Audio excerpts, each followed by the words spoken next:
Hi అండి, welcome back to another mini blog. ఇదైతే last Sunday video. ఆ రోజు లంచ్లోకి అయితే చికెన్ కర్రీ చేస్తున్నాను. సో ఇప్పుడైతే ఫస్ట్ ప్యాన్ పెట్టుకొని ఆయిల్ వేసుకొని పచ్చిమిర్చి అండ్ కొంచెం ఆనియన్స్ వేసుకొని లైట్గా ఫ్రై చేసుకోవాలి.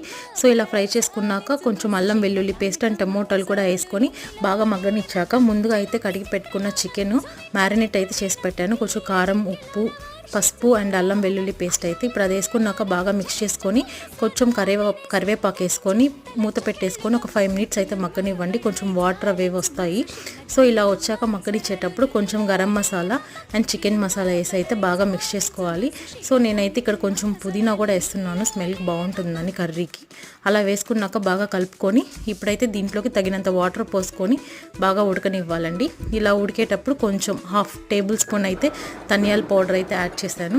అండ్ లాస్ట్లో అయితే కొంచెం స్టవ్ ఆఫ్ చేసే ముందు కొత్తిమీర అయితే వేసుకొని ఆఫ్ చేసుకోవడమే.